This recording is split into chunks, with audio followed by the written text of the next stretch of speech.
Good morning, everyone. Welcome back to the Explicit Measures Podcast with Tommy, Seth, and Mike. Good morning. Good morning, gentlemen. Happy Tuesday. It is a Tuesday. It's a great Tuesday. Oh, it is?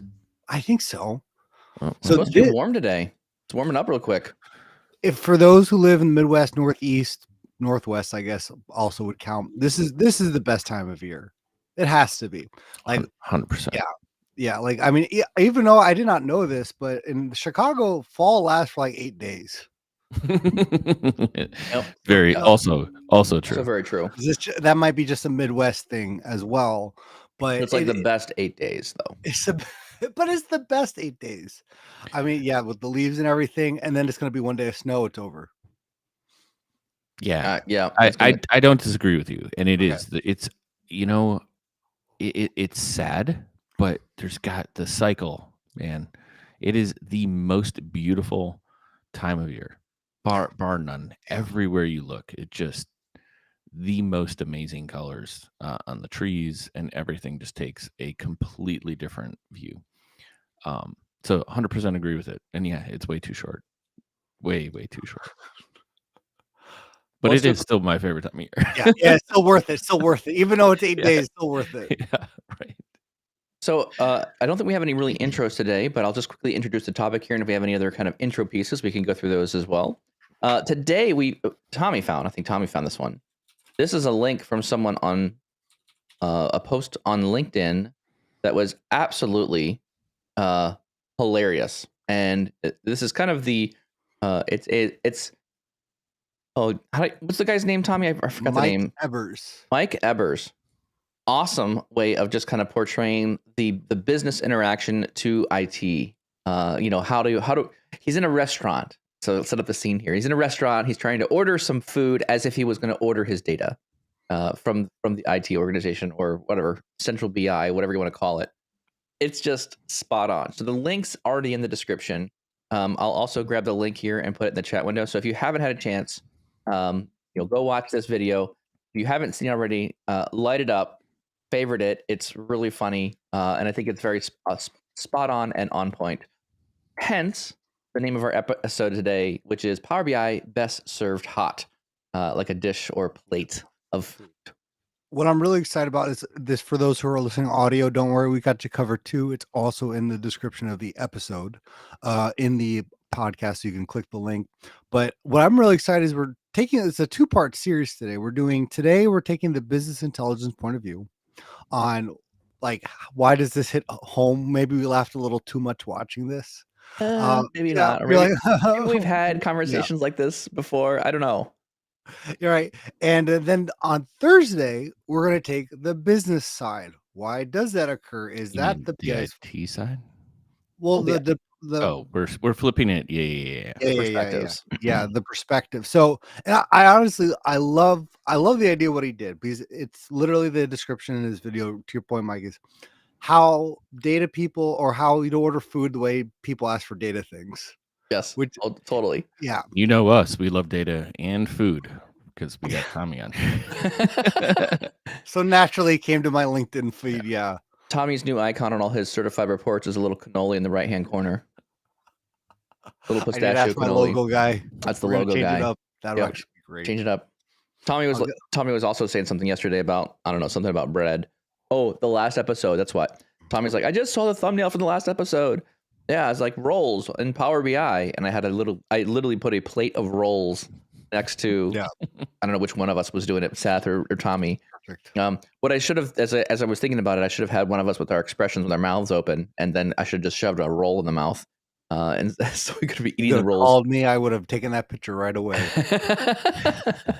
And Tommy's like, "Oh, Brett, I love rolls." I'm like, "Only ciabatta." He's like, "Yes, yes, it is." Well, this video, what was your guys' take besides it being an instant classic? Well, instant classic. Instant classic. It is. It's gonna be right up there with the Christmas Story now. I think is that yearly. It's on the cycle. Maybe every month. It's on the cycle now. Thing, yeah. So I really liked. So let's get. We'll start with maybe part of the beginning portion of the video. So the gentleman sits down. It's all these little like initial there's so many quips in the initial part of the video. Gentleman sits down, or Mike, I guess, sits down. Hey, come here. He just literally yells to the IT, come here. And he says, don't be scared. Don't be scared. And then he's immediately, when you can hear the waiter saying, well, I have other customers. And he goes like, no, they'll be fine. You know, like they'll figure it out. Like, come deal with my data problem first. I thought that was like, yeah, everyone thinks they have a fire drill. Like it doesn't matter but what it's it is. Right. And I think what is going to be interesting about today is this is not a hit piece on business, because we'll just do the same thing on IT. What I think we're doing here is there are observations from a data perspective that comes from a place where we have systems and processes that have been set up, and groups conform around those business processes in order to deliver, right? So there's more structure typically on the other side of this, which is why something like this is hilarious for people in IT or for, whatever, because this is a very repeated thing. You see this a lot. And what this is it directly conflicts with how we operate on a day-to-day basis, or it creates problems. Yeah. So there'll be a reverse side of this, sure. But today, so in all actuality, share this with Michael Ebers, because I would love him to do a reverse video that we can talk about. Yes. The IT can do that, but yeah. Either way, we'll bring it to you. But so there'll be two sides. But it's not. I think I just want to say it's not going after people, because an organization cannot function with just one or the other. Correct. Business people and data people and IT people all need to get working seamlessly, and I think that's where the conversation is ultimately going to go today. But yes, for the moment, we're going to embellish in some of those things that we observe that are brought forth in this video that we have to chuckle at, otherwise we lose our minds. All right. So to your point, some of us laughed a little too hard, right? And if I had to kind of look at this video retrospectively and say, okay, what is the main theme of this video, I probably would point at, it's just a misconnect in expectations, right? There's potentially what you expect to get done versus what we can actually deliver in the regional. So sometimes this is just missed expectations. This is maybe another way of phrasing this as well as data best served hot. So I agree with you. My first point in here, me first, right? You're in a crowd of other people that have many orders, probably many in front of you. And it's like, skip the line. Nope, order right here. Yeah, exactly. Put mine in. I have the most important order. Oh, and by the way, I'm going into a meeting with the executives in 1 hour. I got to get it quick. Like, give it to me quick. Right. So like that already sets the stage. Is like, this is already firing all cylinders. The request. So I think the funny thing about this is, and it kind of traverses different business units in different ways, but the initial request typically comes with a heightened sense of urgency or somebody else's backing. So sometimes this is hey, I already talked to your boss. He said this is your number one priority. Yes. I'm sorry, what? Like, I just need something real quick. Like, hang on. Just this won't take much time. Right. Like something to accelerate past, which is what he did, right? Yeah. I'm gonna go into the board meeting.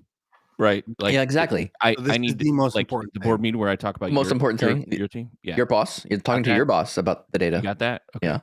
Are we on the same page? Good.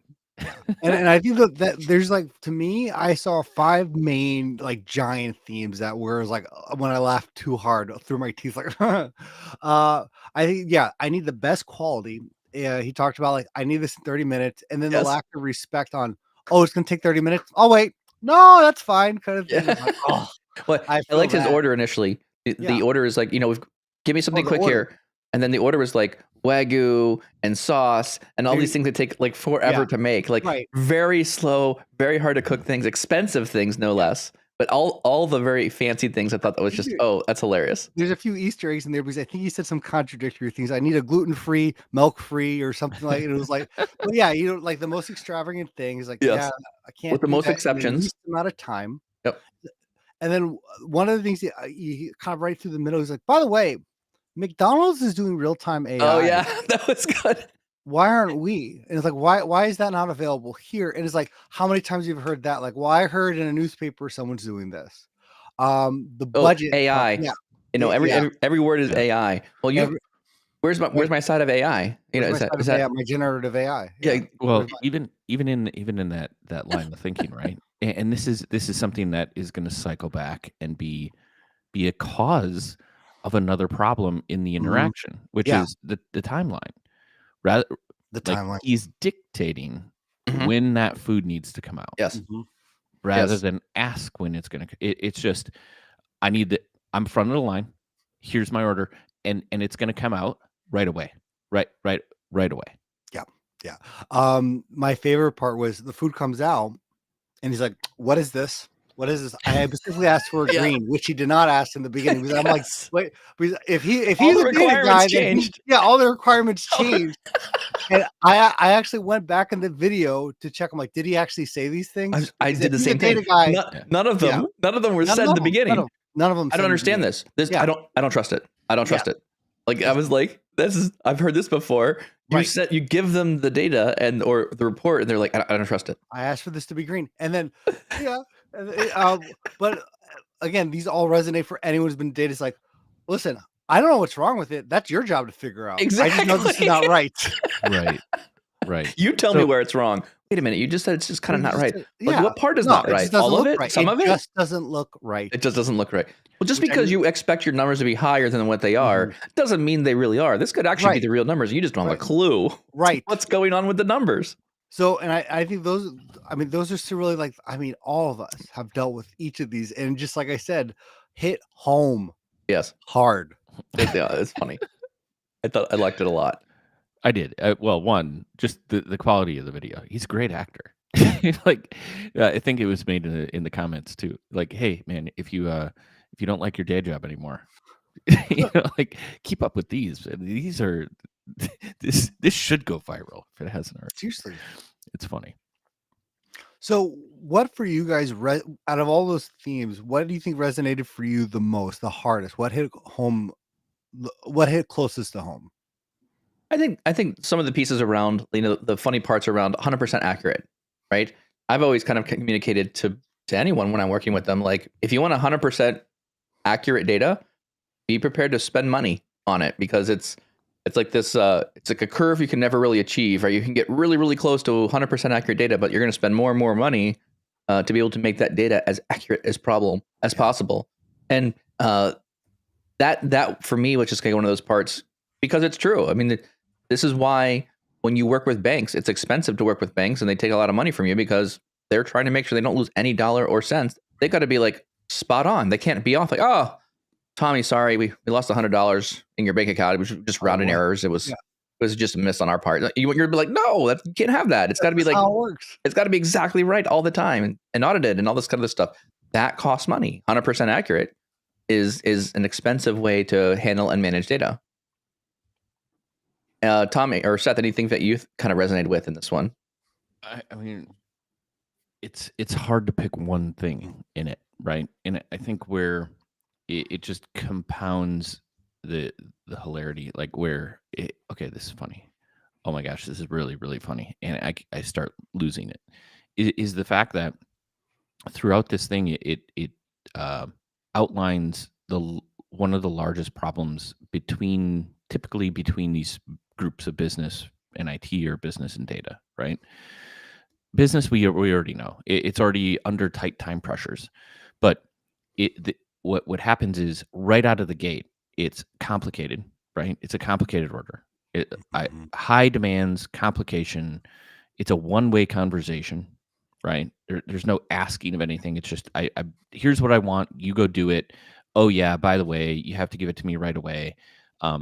There's threats related to, we're going to lose X. Our competitor is going to beat us in X. And then the first delivery of something isn't what is expected, because there was no communication. It was just demanding of something.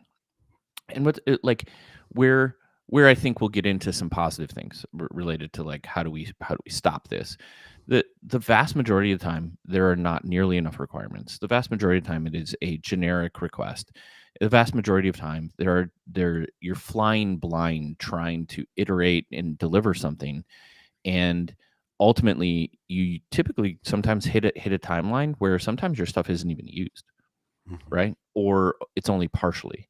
And that's for like a lot of the ad hoc that comes quite a bit. And I think maybe this is why it resonates with us, because there is a lot of ad hoc requests, whereas it started to touch on the longer term projects related to like budget, right? Where I can't pay you for that.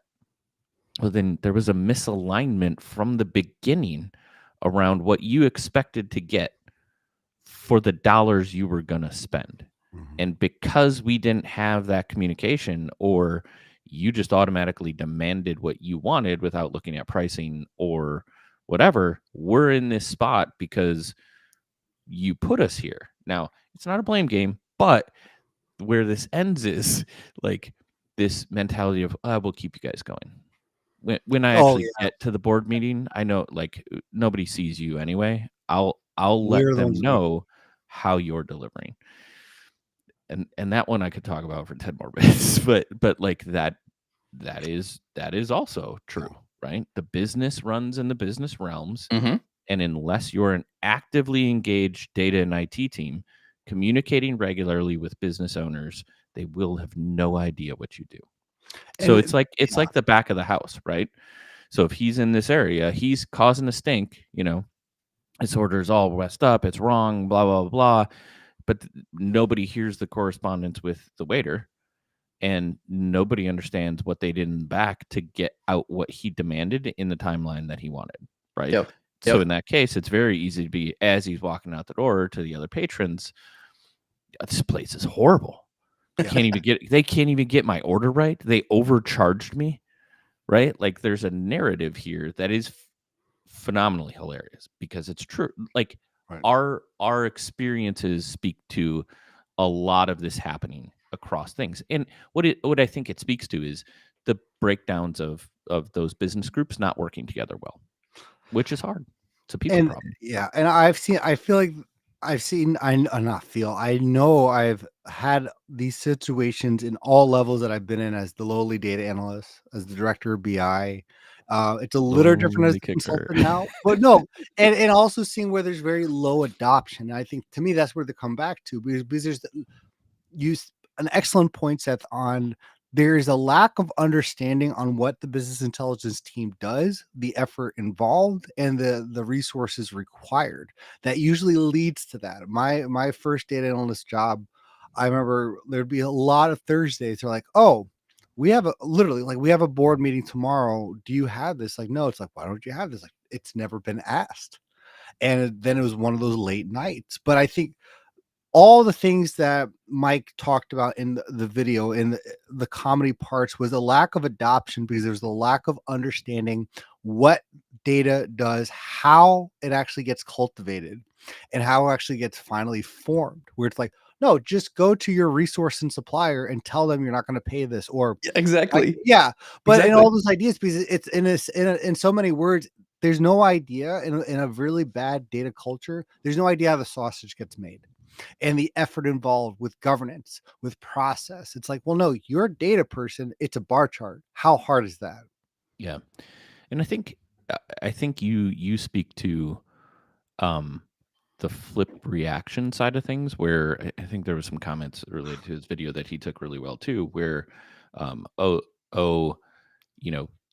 there are ways past this. We shouldn't be kind of pointing these things out. But the rebuttal to that is that the business would have to understand that there are development efforts in here.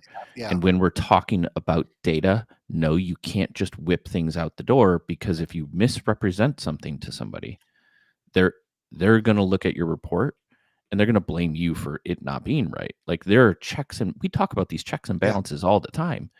But what is the number one thing when we do all that is unacceptable to the business?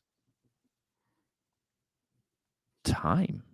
The time that's what I was going to say to do that. I was going to say time. Right? So immediately, if you're demanding and putting me on a timeline, Tommy, to your point, right? Like, have no clue what it takes to actually pull some numbers together. Don't understand the nuance between, hey, oh, you know what? Yeah, here, I can give you that number in 15 minutes versus, my God, man, that's going to take me 3 days. It speaks to, I think, a low data culture, right? But that's also one of the things where as you progress and build these processes and interactions and architectures of how a business should operate, or like giving them the data where they need it, how they need it, etc., people start to raise their awareness, and you're bringing that group along for the ride, or groups, right, into a world where they can be much more successful if they understand some of these data things themselves. But it's the same thing as our overgeneralization of other groups. And I'm not even going to get into some spectrums, but they're all over the place. And that's where I didn't want this conversation to go, because it's like, it's very easy to oversimplify another area of business. Yeah. Right. And I'm guilty of this to some degree too, right? Like, oh, sales. Oh, how hard is that? Right. Like, oh, marketing, you have no idea what these people are doing on a daily basis and how difficult their job is, unless you go step in their shoes and try to do their job for a day. Right. So in the same way, it's a great overgeneralization. We're IT and data. They're the blockers to everything. Why? Because it takes them forever to do anything. Well, what are you requesting? Right. Like, so there's why. The 5 whys of this would get down to the, nuts and bolts of either we have a unique case where a customer, is very upset, or like whatever the case, a unique case that actually merits a fire drill versus maybe a lack of planning. There's another interesting part. Your emergency does not require a fire drill on my part. Like, so I know that things are burning down over there, but how long did you know this executive meeting was coming? Right. But weeks? You don't have the stopgaps in place to in essence, pack that. I think there's a lot of BI analysts who are department facing. Because Seth, you're saying something very interesting where it's IT and BI. Well, that's if BI is under that umbrella, and a lot of data analysts. Data's in there too, though. To some degree. There's a lot of data analysts who are dedicated on a department. I think that's I don't want to say it's the worst spot to be in, but without the right necessary stopgaps and process, you're dealing with someone now who's in like kind of that mesh in between the data where I have control of all the data or access, and the department with expectations. I might have told the story before. It was a few years ago, but one of my colleagues, and this no exaggeration here, I come in on Tuesday morning, and one of my colleagues, a data analyst on the sales team, he's there, red eyes. I'm like, what are you doing? He's like, I've been here all night. I'm building an SSRS report. I'm like, why? He's like, because we had Power BI, we just adopted. He's like, well, they want an SSRS report. He doesn't know SQL. And they're like, well, you can build this. You're the data person. So by Friday, can you build this SSRS report? He's like, no. He's like, well, it should be easy to figure out. And they left him with that. And that's obviously an extreme case, but I think there's a point there where when you're at the mesh, when you're in the middle of the business or a department that doesn't have the necessary, like a hub and spoke approach or managed self-service approach, there is a lot of cause for concern, because again, it's the people, process, technology. The process part here is where that's failing. I wonder too if this will also occur when we're dealing with Fabric now, where now this is also all of a sudden on the forefront. Welcome to another whole menu of things you can now add to this. Right. So to me, this is what I've been touting here ever since Fabric came out. Love it.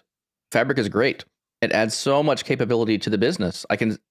Every client I walk into, I'm like, oh, this could add some value here. Oh, we could just do this little thing over here, and I love it. It's a great tool. It's really bringing a lot of the grow up story that we need to Power BI. However, now I've just doubled the menu. I've doubled what needs to happen. Like where do we draw the lines? Who is going to organize all this stuff? Yeah, I that resonates very much with me, Tommy. Like when you add in Fabric as well. And actually in the class that I run, a lot of people are asking questions. How do you now govern Fabric in addition to everything else?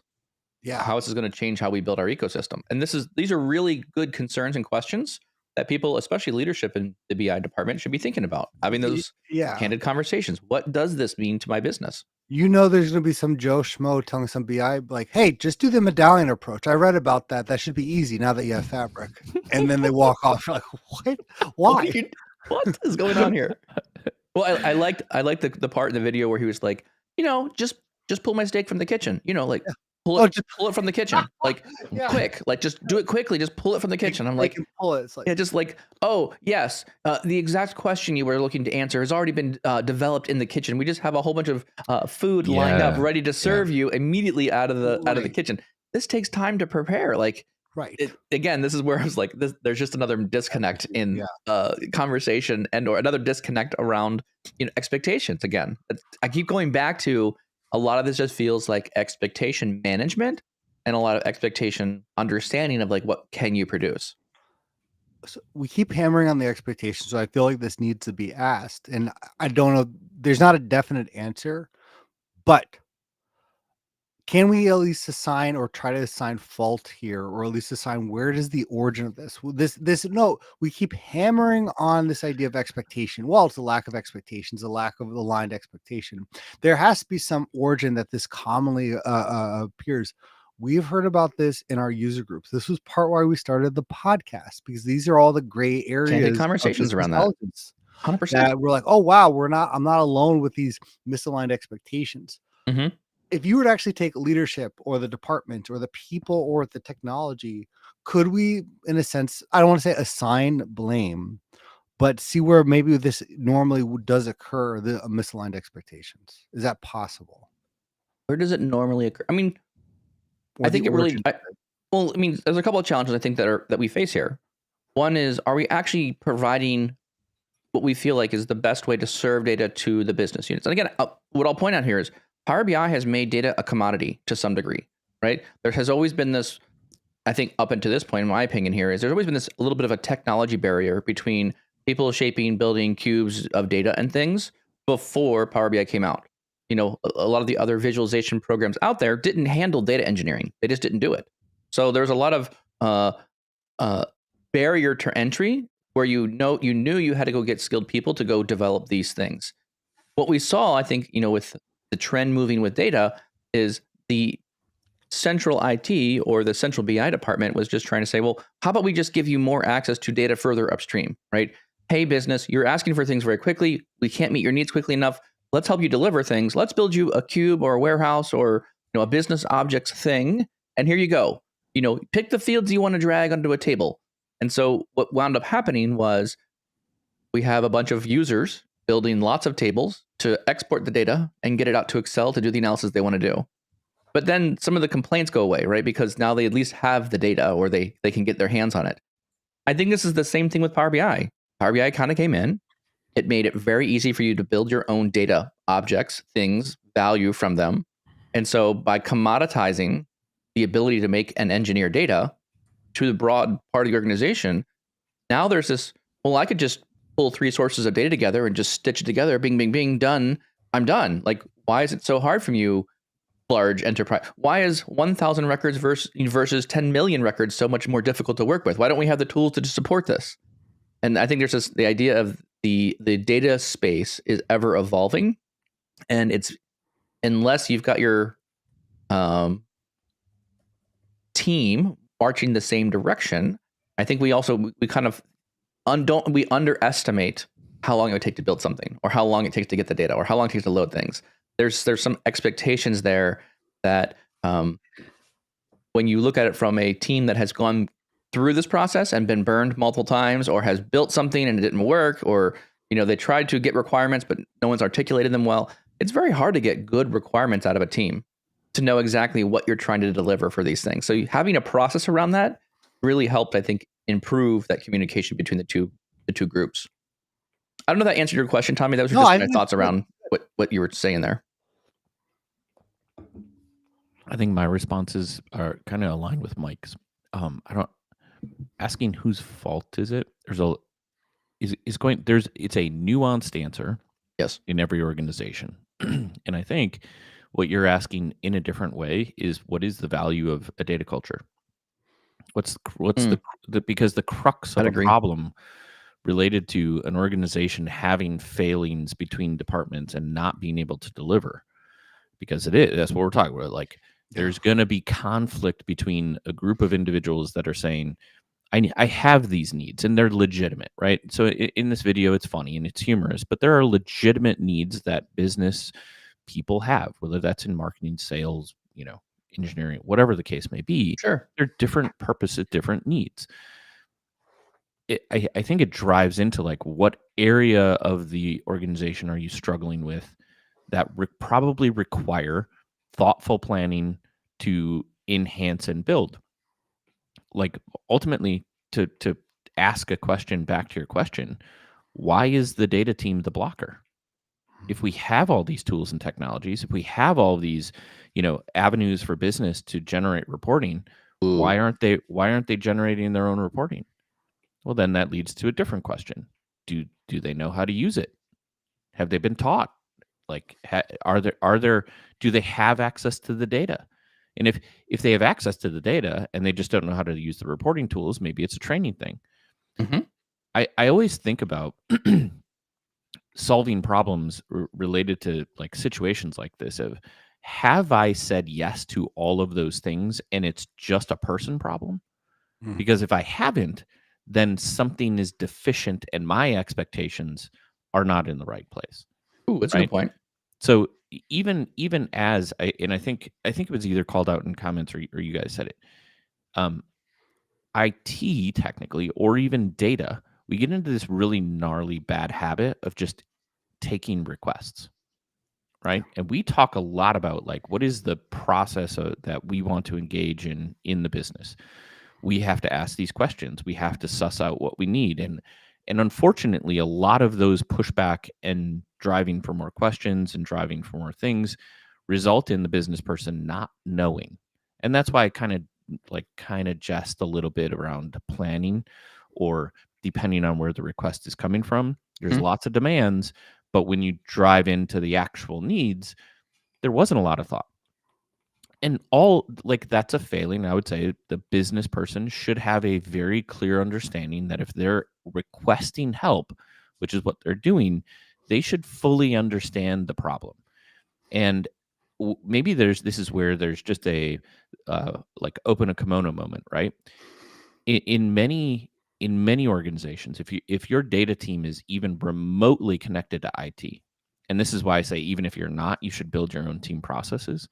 Because when you have that flow, the business knows how to interact with you, and there's this touch point that's IT driven, where you're refining requirements, you're going through thought exercises of challenging, pushing back, filling out stories with all the information, so that the dev team can execute against the things that are laid out in that story. There are use cases. And this is the verbose, kind of thing, and data plays in the middle. But that structure is why we talk about, think like the business, act like IT, because there's this mix of these processes that both teams need to understand so that they work well together. But the data team, like, you're running and you're building something off of, it can't just be off of like this document. There has to be engagement back and forth. And I think if I'm going to push into one area where I think I would make a recommendation for business users, is don't look at a request for data, for reporting, as a one-off and then somebody's going to deliver something to you. One of the most frustrating things from a data or IT side is if you're requesting something and demanding my time and front loading it and making it a priority, and we engage, be very responsive. One of the biggest challenges I've encountered over my entire career has been requests. We get engaged and we're stuck because this is the top priority that was shelving everything, and we don't get responses from anybody for hours or potentially even days, right? So if there's gonna be clarifying questions, there's gonna be a lot of back and forth that happens between be engaged. That's a really good point. Requested person and the thing to deliver. And we don't know. We're not the subject matter experts more often than not. So when that request come through, the responsibilities of a business person should be to be there, monitoring, giving quick answers whenever possible, and then you're going to get your thing faster. So I think it's like a lot of that. You're killing me with your wisdom here, because you're hitting home in a few areas where I initially wanted to say there's a lot of leadership, not at fault, but origin here. But honestly, when you really think about it, the BI in its current form is still incredibly new to businesses. Where it actually lands. If I wanted to start a sales department, there's 1,000 books on the pragmatic approach. If I want to start a marketing department, there's 1,000 books and resources on that approach. But if I wanted to start a BI team or a department, well, there's still a lot of non-definite answers on where does it live? What is the value of the report? What does my team look like? And that is we're not nearly at a point yet where that's a mature place, universally speaking. And I think that's a huge part of this, where, well, really, what is the BI department? Where does it live? Those questions, where if you don't have that set up properly in a mature BI team with the resources on, hey, what type of requests can we take? How do we vet those requests? How do we work with the department? Because it's probably started off, Mike, you've been saying this a few times, as a commodity based. So people are expecting a commodity. What's a commodity? It's quick, it's fast, it's a bar chart, done. It's easy to pump these things out. Like, let's get the value out here quickly. Boom, boom, boom. Right. It's that commodity expectation on top of things. And I think what we're saying to some degree is it's not always a commodity. It's not easy to just automatically generate everything out. Well, just add this little button here. Right. Oh yeah, it's added tabbing in your report now. And I want to see 6 different visuals with 8 different tabs on one page of the report. You realize, like, we can do it, but that's a lot of investment of time to build it the right way so that it looks good and it functions right and we maintain it well. Like, I keep seeing reports getting with more and more requirements on them. The report gets bloated, and they're like, why does this change take like 3 days? Because you added so many things to it. And now we're having to go through and just spot check all this. Because what you don't want the report going out with wrong data or missing bookmarks or things that just don't work. I think even more than that, the purpose of the business intelligence team, I think a lot of people would say they build reports. And if that is what your business and your departments are saying, you are far off from being in the right place from a data culture. Yes, our output, the manifestation, is a report. But if that's what you think the BI team's function is, we are well off the mark on expectations. We are well off the mark on the BI team being mature enough to deliver the value that it should. Because yeah, I can deliver efficiently a report faster than I ever could before. Sure. That doesn't mean I should. That shouldn't be my major function. Right? Like, and this goes back to a conversation I've been pushing on this podcast since the beginning on the BI team needs to step up on being more of a leadership role rather than just the request role. My job's not to give you internet access and to, let you download a certain software. I want to play a bigger part on the questions that you're asking. I want to play a bigger part in helping you develop your right metrics. The last part of the video that Mike Ebers did, that to me was the largest point, was this is not what I thought it was going to look like. Well, and I always go back to whose fault was that? Like, if we're not playing a part on, hey, you want to report, but what are you trying to get out of this? Can we help you develop your metrics? Can we help you develop what you're trying to measure? Mm-hmm. Right. Then I always think the BI team is going to be kind of playing from behind. I like your points there, Tommy, though. I would argue that there is many different ways to run a company. And I'm not going to be the one to come in and say there's one right way to run your business. There's many different dynamics occurring. There's lots of different personalities. There's a lot of political games that are being played inside a business. Who pays for what and how things get rolled out. So I'm not going to be so naive and just say there's only one right way to have everything communicated. Reports should never be a commodity. We should never have a ticketing system and just kind of whip out tickets and get things done for people. I think there's a lot of things that depend on the type of company and the culture that you've been grooming in your organization.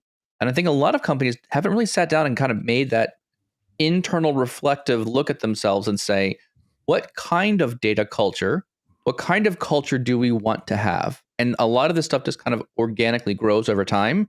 And you turn into an organization that, well, many of our users just can't handle a lot of heavy data things. So we're just going to have a central team that does it because we found a couple people in the business who understand what's going on with the data, and we're just going to lean on them all the time. So instead of actually working with the company to educate multiple individuals or skill up or work on the data culture, as we're not going to give you full reports. We're going to give you access to deeper data further upstream. It's up to you, Mr. User, to build your own things. When you need centralized things or centralized reporting, now we engage that BI team. And this is where I think it makes a lot of sense where I hear inside the adoption roadmap, right? So this is where the adoption roadmap, I think, makes a lot of really good points here, because it's a lot of, as you look at your organization and compare yourself to other organizations, I don't think a lot of companies are doing that enough and saying, okay, where do we sit as far as governance? Where do we sit as far as skills and capability? Where do we sit? Like, what level are we? Are we at 100? Are we at 300? Where do we want to be? What processes do we have that we can follow versus maybe we have a bunch of processes and we're not following them, right? So what does that look like from a leadership standpoint inside your data culture? And then someone's got to take the helm and say, this is what we're going to do. No, we're not going to let the excuse of, well, I'm too busy, I can't learn something new. I can't tell you the number of times I've heard that. Oh, I'm just too busy. I don't have enough time to learn something else. And I was just recently teaching a class where I was very much reiterating, like, look, if you want to better your career, if you want to better how you add value to your organization, self-development is part of that process. This technology world is changing way too fast for you to say, I don't have time to learn new things. Right. It's just not possible. You're going to have to invest your time into improving what you know, because if you don't, someone else will. And they're going to take your job or eat your meal or take your steak from the kitchen, because they're going to know the tools. They're going to know how to work faster. They're going to add that value. And the people that I find that invest time on themselves, learning these tools, learning how to use them well, they get promoted. They move on to other jobs. They outgrow companies. They move into companies that are more challenging or harder things to do because they're investing in themselves. So I just feel like that's something, a culture thing that comes down from the top that we want to encourage. Yeah, I think you covered multiple different points. The one Sorry. It's good, and I agree with a lot of them, but I think it's more strategy focused. Like, how do you climb your way out of these things, right? So, the one answer is, without strategy, you're not going to climb anywhere, Tommy. That's right? fair. Like, if you don't look at your business intelligence team and like where you were at, how do you change the way people view and abuse or use that team? And you don't like it, then someone needs to flip the script or move towards something that is going to provide some buffer to your domain. Because what I really hate hearing is kind of where you were at, where the individual or team is put in a position where the only way for the business to succeed is for you to work 90 hours a week, right? Like that isn't succeeding as a business. That's burning out the key resources you need to deliver something, right? Yeah, 100%. And just in the same way that all the people requesting the time are not working that hard, nor should they have the expectation that you do. But how do they know that, right?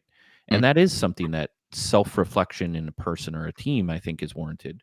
You can go back, and we have a podcast all about building a process for your team and some of the building blocks for that. And you do that so that you get your life back to some degree, right? So, but like the other parts I'm going to make, and they're more falling into the recency bias. Matthew Roach has a great video series on data culture and adoption that I've been kind of going through, and a lot of the points that we're making throughout here resonate with a lot of the things he says, or ideas he conveys about the complexities of what it means to build a data culture, and that evaluation that Mike talked about. Like, an organization needs to evaluate where you sit in the spectrum of your data culture, right? And a lot of them are in step 1 or 2 across the board. And it's like people, process, technologies, like, do people have what they need? So a lot of those questions I was asking are all go along the spectrum of like, where would you need to focus your time first to elevate the organization to the point where your teams wouldn't do that to a BI team, because they recognize and understand that like there's a process you follow. Here's how you do. I need to do my due diligence. I've got to put this in a week ahead of time, et cetera, et cetera. It's changing how people operate with each other in the organization. But Mike, where you were talking about, I think, is the difference between kind of finding like the easy path, which is finding that executive sponsor who recognizes that these are the problems and dictates, and do something about it. Right? Dictates that company time and resources are going to be like provisioned to solve these problems. And then also tells other areas of the business that this is not how we operate with these teams. This is how we need to. And whether that's coming through finance or IT, I think it's easier to have structure around that team in the IT realm. But I would also argue it's this, regardless of if you're in finance, which is typically where I've seen other data teams, the structure still needs to be the same. The process still needs to be the same. Yes. Versus Tommy, where I think your thoughts were, which is the bottom up approach. The BIT, you obviously recognize that there is a problem because you're working 12-hour days or 14-hour days, or somebody's pulling all-nighters all the time. Am I saying that there isn't occasionally an area where like, hey man, button on hatches, like we all need to like barrel in and get this done? No, I'm not.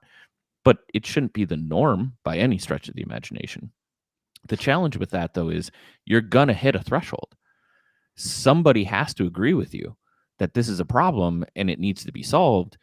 And that's where having that executive sponsor versus your team pushing that agenda, like hopefully that converts somebody into an executive sponsor. But if you hit that roadmap or that ceiling, don't expect things are going to change. Right. And I think overall, like that's where you saying your role shouldn't just be to execute. Well, it depends on where you're at, like where maybe your expectations are out of line, because if you have no executive sponsor, nobody above you is telling you have a problem. Maybe the problem is, everything. Yeah. And you're 1,000% right. It's I wrote it down and I was going to mention it too, but this really does start with the executive sponsor, much less than what department of BI teams in, because that executive sponsor, to your point, is going to outline or needs to outline what does success look like for the BI team? What's the objective? Again, the primary function of the business intelligence team or resources at our organization, which then will define what would success look like. And then we know we need to figure out how do we get there. And I think, but it starts with the executive sponsor realizing the need to say, what's our success criteria for business intelligence? What's that primary function? Then someone like, to your point, Mike, someone who's been investing time, a champion can come in and it's like, okay, let's outline that strategy. Let's look at the adoption roadmap. But how do we know we're getting there? And that's really critical to that point. But it starts with someone who's investing from a leadership position on understanding what is the primary function for business intelligence. Yeah, across the board. This is I think what organizations have to grapple with is define that for themselves. Yeah. I think many different companies will define this slightly different. I think in general we can directionally say, like, high level, we can probably put a label on what this looks like. But when you look at different companies, I think each company is going to try and find their own unique way of leveraging this. And I think some companies treat their data more like an asset. I think some companies treat their data more like a commodity. And I think depending on how that culture aligns, you can kind of see how that plays out in what kind of work people do. And I think what you'll find is you'll find if you treat data like a commodity and you're not really grooming it and working on it and trying to build culture around it, the people that are really good are going to find, I'm done with this. I'm going to go find someplace else that treats that has a different data culture. The only concerning thing that I have is something you mentioned, Mike, is you're saying like, it's the people who are investing in themselves. I'm like, can you really expect that from each person in an organization? Like, because if that's the standard or the norm, like if that's the baseline, you're being like, you're going to user groups, you're doing training, you're signing up for training. I mean, that's what other departments behave like that. Like, you know what I mean? Like if you're in graphic design, if you're in marketing, if you're in sales, if you're in your operations, Sure. and again, like I'm biased. I think that we have the best job because we're on the forefront of technology and the people. Mhm. But so it takes a lot more resources, but again, it's come from a biased point of view. But that's a very high level expectation to say everyone in my team or every business is going to have this go-getter in a business intelligence setting. So I think you're overemphasizing my point there. I think the point is everyone at some level has to start leveling up. Now, certain individuals are going to become Mm. your A number one players, right? Like bring it to something Tommy loves and holds dear. You have a baseball team, right? Oh, Everyone is going to be self-improving on the baseball team to get better, hopefully, right? true. And the teams, not every person on the team's a rock star, right? You have a couple players that can really make a game play, right? Mm. So every team, and I would liken it, it's very similar to what you're doing BI. And I was actually going to um, I want to say Simon Sinek, but that's the wrong name. Malcolm Gladwell was Yes. talking about Oh, a okay. phrase about strong links and weak links. So different sports are strong link games versus weak links, right? So a weak link game would be something like soccer, right? If any one player passes the ball and the pass doesn't complete and you lose control of the ball, that's a weak link. Any one player who's the weakest brings the whole team down. Mhm. In the opposite end, right? You have basketball. You have like the Bulls, right? There's one or two star players, and everyone else just kind of fills in around a little bit. And so that's a strong link game. So if you link yourself to that strong player, the whole thing succeeds. Now I don't really know how strong links or weak links would work out in your BI department, That's what but I feel like it's more of a strong link type of thing where if you have a couple strong players, the whole thing doesn't fall apart. But having a couple experts on your team can really save you a bunch of headache along the way. And this is one of the reasons why when organizations realize or organizations need to realize they need a little bit of guidance initially to find that individual internally and potentially talk with someone externally who's already done what they're trying to do. This is why I think this whole consulting around Power BI and data thing is really hot right now because a lot of organizations are finding we have a lot of players on our team.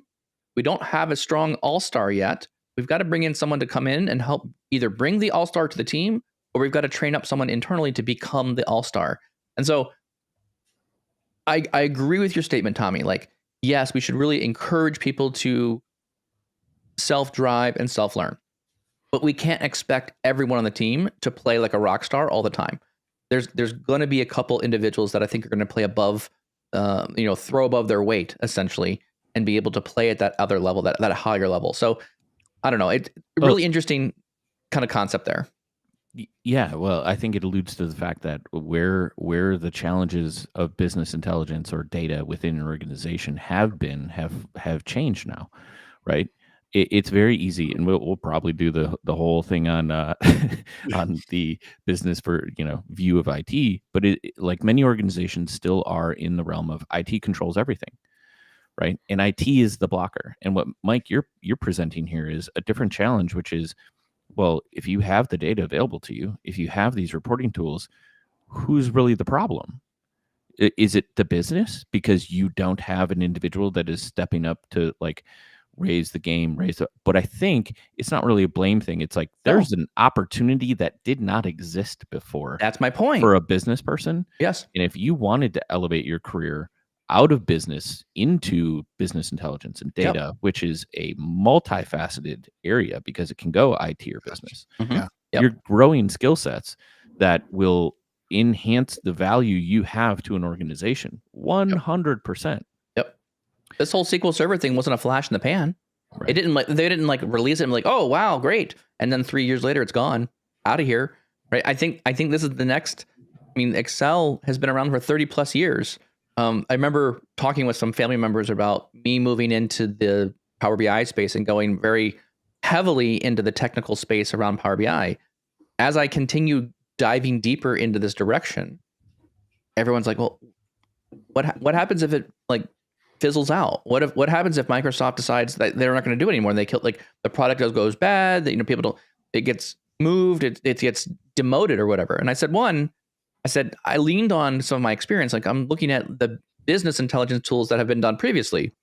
How do we get data things to happen? Well, there was SQL Server, there was analysis services. These are things that are very successful and had a multi-year run on them. I don't need Power BI to be a tool that lasts for 100 years. I just need it to last for like the length of the rest of my career. Like, can you just make it run another 20 years or 10 years? Like, and then I look at Excel going, well, Excel's been around for what, 30 plus years? Well, if Excel can do it, why not SQL? Why not Power BI? So then I was like, okay, it's a little more comfortable now. Like, I can probably invest here because I think it's going to be around a little bit longer. Well, the question's already been answered. It's kind of already done with Fabric when you think about it. I mean, I'm being slightly dramatic, but think about it. Look at our logo. Look at Microsoft's logo. Look at the now Power BI service in general. I mean, we're always going to be rapidly changing. And to your point, Mike, yeah, for anyone learning, or for myself, and like what I tell my wife this all the time, like, I love what I do. And it's because it's not just the tooling and the technology, the people, but my job is to stay on the forefront of all this. And that is so fun because it's always changing. It's always rapidly changing. And I think that goes to the technology piece. But I think the last thing I'll say here is I really think that as the technology changes, the successful person, the successful department, or the successful organization is always aligned with where the technology is and what it's capable of, and what is the objective and the culture, and where do we want to go, and how does that look? And I think having those two aligned is going to be the success of BI, because we're not a department like sales or marketing where, well, the only thing we've changed is we don't do billboards, we do advertising online now. Or sales where there's always a rep, there's always a manager. We're always going to be adapting, where I don't know if we'll ever be in a mature state because we're so dependent on the technology. But still being aligned with technology and what does success look like for BI is what's going to make BI successful. Yeah. I guess my closing thoughts are, like this conversation and the future one are about the importance of teams working well together. And as we do that, coming together with empathy, right? Trying to understand what it is, the complexity of their roles are, what they're doing, defining a process and communicating it, not just to each other, but to the wider organization, helps everybody. And for those that just hear it as a buzzword, I'd say focus on what data culture is and plug into that concept to some degree to understand where you're at, where you can maybe help and push your organization. Because ultimately, the goals and objectives that you're going to start to define in that process are the strategies and directions that you need to start conveying to the wider organization, or that will be conveyed. And you're going to be dedicating time to solving some of those long-term problems, which ultimately alleviate a lot of the short-term thrash. And it's a lot of this very short-term things that I think resonate in conversations like this. But ultimately, if you're juggling both those things in your work streams, or you're part of that, you're in a great place. If you're not, then you're probably stuck in one of these areas that you don't want to be. Because I don't think I've met anybody who's just dedicating their time to long-term strategy things. It's a balance. And again, I think I want to lean on here is this is going to change. This is going to be ebb and flow per company. The culture will change. I do think a lot of this starts at the top. This is a funny clip. I really like it. So, Mike, thank you very much for a very funny clip on a lot of interesting topics. Your take on how this rolls out and how you see the interaction between different departments in an organization. Like, yeah, it's definitely a real thing. And I think this is a good conversation to have. I mean, I think becoming real with these are candid conversations that we should be thinking through and talking through as a business will just help us have better understanding of what the other department's looking for, right? How can we adjust our actions so that we can meet everyone's goals or needs with their datas? With that, I want to say thank you all very much for your time. This has been a great episode. The video is extremely funny, so definitely check it out in the comments. It'll be on the comments or the description on the YouTube videos, and LinkedIn, also on the podcast episode as well. So you can click the link there, go watch the video on LinkedIn. Super funny. Give Mike a big thumbs up for the comical video there. It was awesome. Very, very much enjoyed it. Tommy, where else can you find the podcast? You can find us on Apple, Spotify, or wherever you get your podcasts. Make sure to subscribe and leave a rating. It helps us out a ton. Do you have a question, an idea, or a topic that you want us to talk about in a future episode? Head over to Power BI Tips/podcast, leave your name and a great question. Finally, join us live every Tuesday and Thursday, 7:30 a.m. Central, and join the conversation on all Power BI Tips social media channels.